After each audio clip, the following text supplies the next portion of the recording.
அன்பார்ந்த இறைமக்களே, இன்று நாம் தூய லூர்து அன்னையின் காட்சியை சிந்திப்போம். 1858 பிப்ரவரி 11ஆம் தேதி அன்று புனித பெர்னதெத் ரூபிஸுக்கு அன்னை மரியாள் காட்சி அளித்தாள். அன்று தன் சகோதரிகளுடன் மசபியல் குகைக்கு விறகு எடுக்க சென்றார். அப்பொழுது புனித பெர்னதெத் அவர் ஒரு காட்சியை கண்டார்.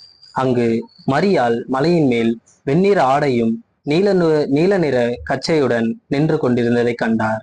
அப்பொழுது அவர் கையில் பார்த்தால் ஒரு வெண்ணிற ஜெபமாலையுடன் மற்றும் காட்டு பூக்களுடன் நின்று கொண்டிருந்ததை கண்டார். அதை பார்த்து பெர்னதெத் அதிசயமாக காணப்பட்டதையும் தன் சகோதரிகளுக்கு அது தெரியாமல் தொடர்ந்து பிப்ரவரி 11 முதல் 25 வரை கண்டு கொண்டே இருந்தாள். அப்பொழுது மார்ச் 25 அன்று மரியாள் நானே அமலோற்பவம் என்று பெயரை கூறி பெர்னதெத் அவரை தன் கையால் மண்ணை எடுக்க சொன்னார். அப்பொழுது எடுத்த மண்ணை எடுக்கும் பொழுது நீரூற்று ஒன்று தோன்றியது. அன்றிலிருந்து இன்று வரை ஒரு புனித நீராக தோன்றி வருகின்றன.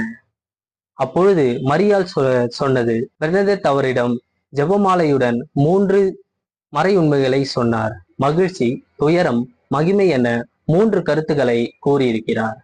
அன்றிலிருந்து புனித பெர்னதெத் அவர் 15 மறைபொருளாக ஜெபமாலை செய்ததுடன் இன்று வரை நாமும் அதை பின்பற்றுகின்றோம். இத்தவ காலத்தில் ஜெபமாலை மட்டுமே சரியான வழி. இந்த தவ காலத்தில் நாம் மேற்கொள்ளும் ஜெபமானது கடவுள் நம்மை தூய வழியில் கொண்டு செல்லவும் கடவுள் பற்ற கடினமான செயல்களையும் நாம் அறிந்து கொள்வதற்கும் சிறப்பான வழியாகும்.